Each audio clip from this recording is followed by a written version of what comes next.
Magandang araw po sa inyo guys. Ang isi-share ko sa inyo ngayon, yung how to use two float switch from lower to upper tank. Ibig sabihin, ito yung lower tank natin na float switch, kumbaga sa underground tank na ibig sabihin sa baba. Ito naman yung overhead tank natin. Ito siya, itong float switch na ito. Dalawang float switch yan guys. Pag ganun kasi ang position ng float switch, ibig sabihin, naka-close ang contact niya, no? Kung makikita natin. Tapos ito naman yung magnetic contactor natin, no? Kung saan natin ikakabit ang 3-phase pump motor. Dito natin ikakabit, no? Lusot dito sa overload relay niya. Ganun siya. Tapos mayroon din tayong ginamit na indicator lamp. Ito yung indicator lamp natin na red, green, at saka yellow. Itong yellow natin para sa trip natin. Ito kasi yung normally close ng overload relay natin guys. Ito na siya, no? Ito naman yung normally open. Tapos itong line 1 at saka line 2, kinabit natin yan dito sa circuit breaker natin sa load side, no? Pag ganitong position guys, paglagyan natin to ng power supply, ang line 1 at saka line 2, pag i-on natin tong circuit breaker, gagana kaagad ang magnetic contactor natin guys, no? Gagana kaagad. Dahil naka-close ang contact niya pag ganitong position, no? Nag-close kasi ang contact niya. So pag gana ng magnetic contactor natin guys, magko-close din ito, no? Gagana din ang green. Mag-open naman itong red, no? Ngayon guys, itong lower tank natin, doon sa ilalim na float switch, nakaganon ang position niya. Ibig sabihin, puno ng tubig ang tangke natin sa ilalim, sa underground water natin, no? Ganon ang position niya. Mayroon siyang tubig. Ngayon, pag wala namang tubig guys, bababa ito dahil mayroon siyang pabigat, no? Pagbaba nito guys, mag-open ito. Ito kasi yung sa lower natin, no? Lower tank, gaganon siya. Pag ganon niya guys, ang kuryente hanggang dito na lang, no? Mamamatay ngayon ang magnetic contactor natin. So, ibig sabihin, walang tubig. Ang purpose kasi nito guys, para yung motor natin, hindi siya makakahigop ng hangin. Para hindi niya mahigop ang hangin, ganun siya, no? Pag walang tubig yung tangke natin sa ilalim, sa lower tank, ibig sabihin, mamamatay yung motor natin, no? Hindi gagana ang contactor natin, mamamatay ang 3-piece pump motor natin. Ibig sabihin, walang tubig. Ngayon, pag mayroon namang tubig guys, pag puno ng tubig yung tangke natin sa baba, tataas ito guys. Tataas ito, no? Kasi lulutang kasi ito. Pag ganun niya guys, magkakarga siya ngayon ng tubig. Magko-close ito, no? Magko-close ito ngayon. Magko-close siya, no? Gaganon siya. Kakarga siya ngayon ng tubig doon sa taas natin na tangke. Kakarga siya ng tubig doon sa overhead tank natin. Ganon siya guys, no? Ganon ang position nilang dalawa. Tapos ito naman sa natin, sa upper tank o sa overhead tank. Pag ganon siya guys, ibig sabihin naka-close position siya, no?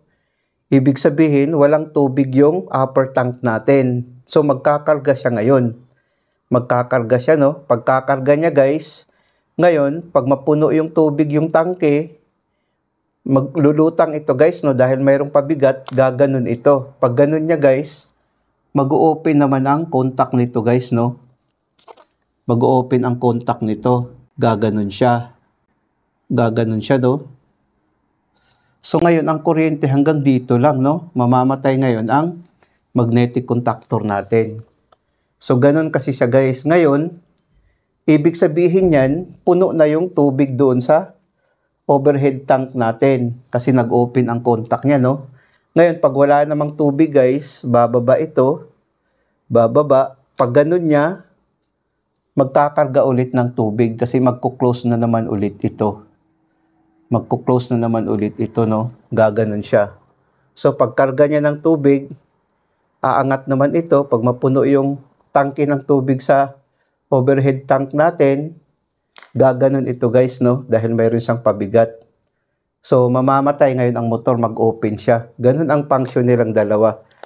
Ngayon, kung makikita nyo dito guys sa diagramming, ito siya, nakataas ang normally close niya. Mayroon kasing tatlong wire ito guys, kung makikita natin dito, no? Mayroon siyang tatlong wire. Ang black dito, yun yung common. Bali kung ito siya, ang lower tank natin, ang ginamit natin, black at saka brown sa lower tank. Tapos dito naman sa upper tank, ang ginamit natin, blue at saka black. Kasi itong black wire kasi ito yung common. Pag ganun kasi ang setup guys, ibig sabihin, gagana kaagad ang magnetic contactor natin pag ating i-on ito, no? Ngayon i-on natin guys kung gagana ba siya, no? Tingnan natin. Yan, gumana kaagad siya, no? Dahil naka-close yung contact niya. Nag-close din dito, no? Gumana ang green natin. Ito yung sa ano natin, no? Sa lower tank. Doon sa baba ng tangke natin, ang float switch niya. Ngayon, pag walang tubig guys, doon sa baba, gaganon siya, no? Mamamatay ngayon ang contactor natin. Ibig sabihin, walang tubig doon sa baba ng tangke. Ang purpose kasi nito guys, para hindi makahigop ng hangin yung motor natin, no? Yung pump motor natin. Pag walang tubig, mamamatay siya. Ito naman, hindi rin ito gagana sa taas kasi nga, naka-series lang yung connection nilang dalawa, no? Ngayon, pag mayroong tubig doon sa tangke natin, sa baba, sa ilalim, tataas ito guys. Pag taas nito, gagana ngayon ang, gagana ngayon ang pump motor natin, no? Ngayon, magkakarga naman siya dito sa overhead tank, no? Magkakarga siya ng tubig.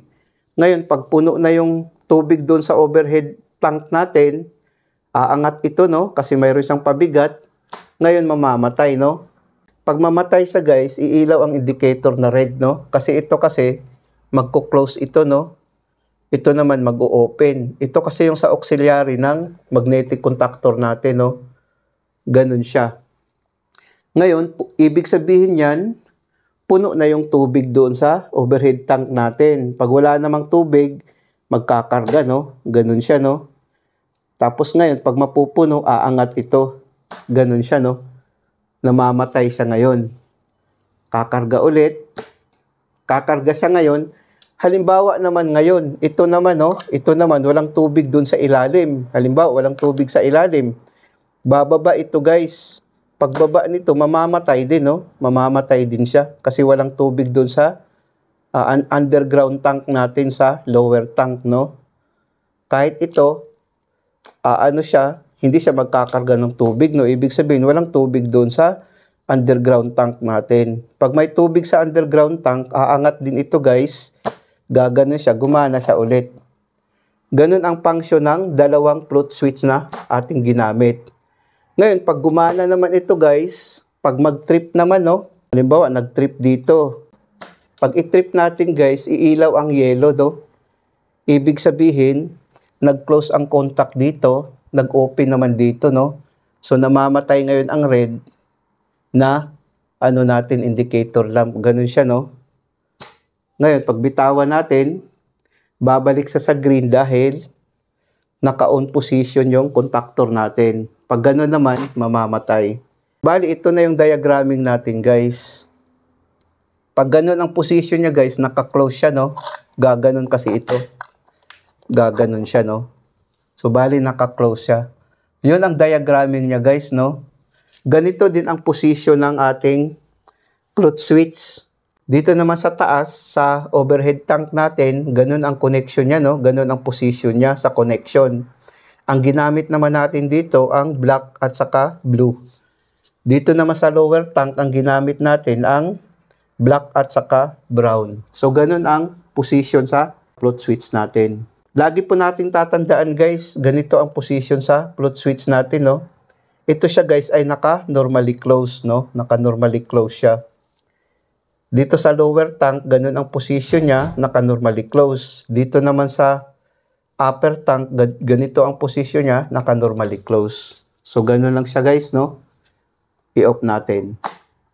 Sana guys, nakapagbigay ito ng konting kaalaman sa mga baguhan. Maraming salamat sa inyo guys. Hanggang sa muli.